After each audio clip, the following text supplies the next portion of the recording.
Hi, I am Pratim Ranjan Bose and you are watching Podcast with Pratim, presented by Iravati Research and Communication Center or IRCC.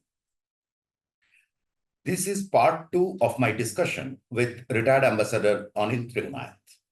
In part 1, we discussed India's role as interlocutor in the Russian-Ukraine conflict and tried to see India's position vis-a-vis the China-Russia axis. As you are aware, the axis emerged as a result of Russia-Ukraine war. The current episode dwells on India-China relations. The bilateral relations suffered terribly following the Galwan Valley border clash between the two armies in 2020. Following the conflict, India unleashed several measures against China. Visas were restricted, hundreds of Chinese apps were banned, Chinese investment proposals in India were kept on hold. On the brighter side, trade remained unaffected.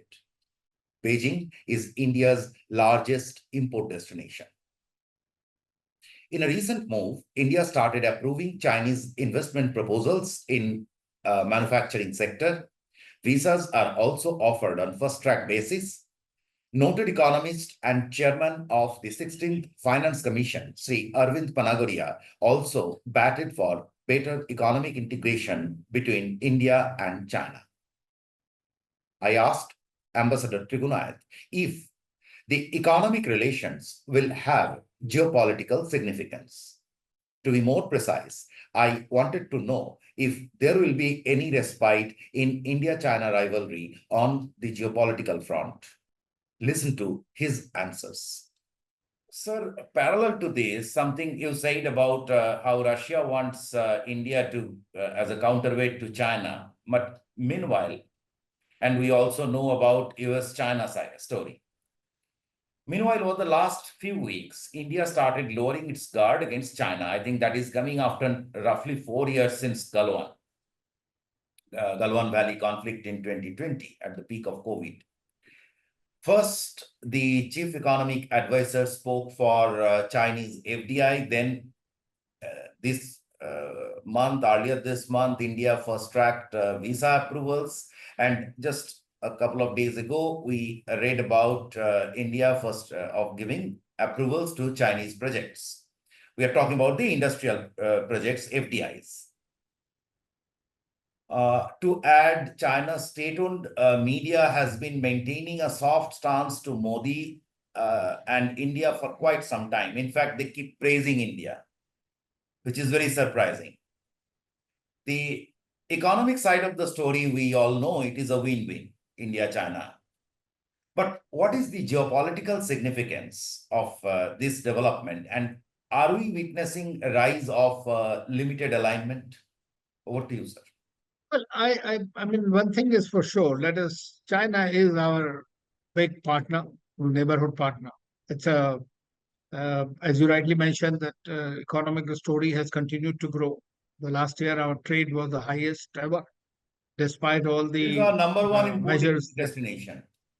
Whatever measures we took to restrict it did not happen. What does it show? It shows that there are dependencies to a great extent between India and China. And if you want to cut the nose to spite the face, that is not a good solution. And therefore, it is important that what is required is done. You are sure you know about it that most of the startups in India had, I mean, I read somewhere it's about 36% of investments in them had come from China. They dried up, which also impacted a great deal on these startups when this funds are not coming. The money is not coming from those other countries which are having their own problems. So China is looking for investment. Its own economy is not in a good shape. China knows it.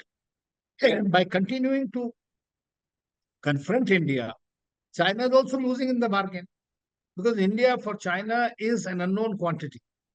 Since 2020, Galwan, India is the one country which has stared in the eyes on the borders, eyeball to eyeball. So that situation continues.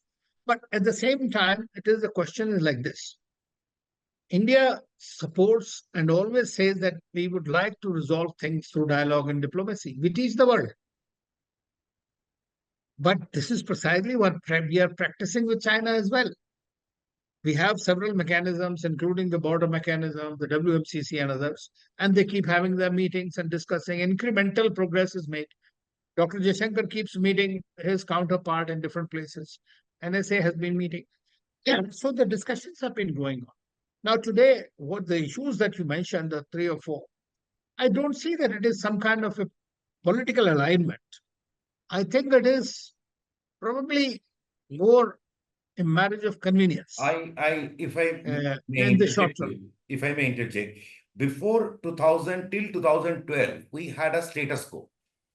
There was some political understanding as well. China had one rig at Gadar. We had one rig at South China Sea. Then on Nepal, China never intervened in the in terms of its policies. It was going with the economic agendas, but not otherwise. So there were many kind of a status quo. That status quo was broken with Xi Jinping and the BRI. Okay. So that is why I raised the issue of whether there is, and right now the situation is that there is a fire in the backyard of both India and China, Myanmar and Bangladesh, right? So whether there is a possibility of any limited alignment or understanding. Yeah. No, I say that, I mean, we have one thing I would like to just Because it plainly cannot say. go on that China will keep poking its nose in Indian affairs in, say, Bangladesh or wherever, and India will do that will put a red carpet to China. That cannot work, because we had also a fear that Chinese companies are putting up bases in Bangladesh, and through Bangladesh they will come, taking advantage of India-Bangla relations. So whatever, what do you say? You see, all our neighbors except Bhutan are part of the BRI project of China. They are very close to China. In Bangladesh, Sheikh Hasina was able to manage China and Pakistan together, continue to benefit from both in the bargain, and that had become a reality. So, but at the same time, as far as China's larger question is concerned, I would like to say, and it is my understanding, is that China is going to be India's challenge in every geography going forward. When we increase in economic stature, global stature, this will be China, not other countries. It is only China that will have your problem.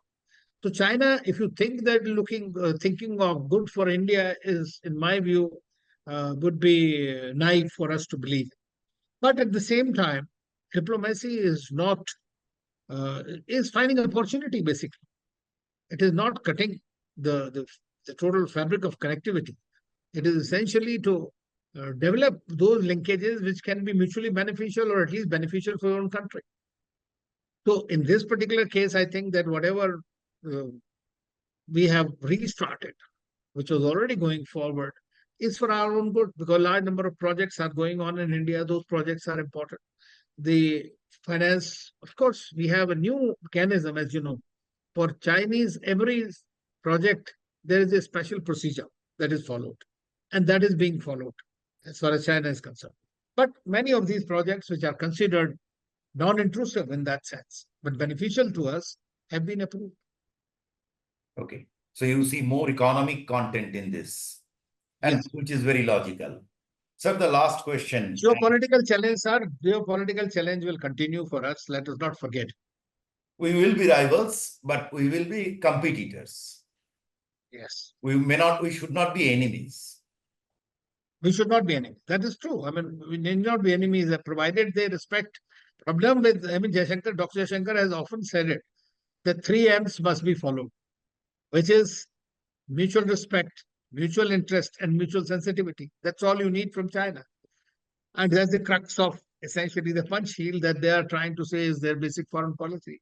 So they should agree to the agreements that they have signed and respect them. Then think there will be no problem. We can resolve the border issue by dialogue, but you can't just be coming into the country and expecting a red carpet welcome, as you said.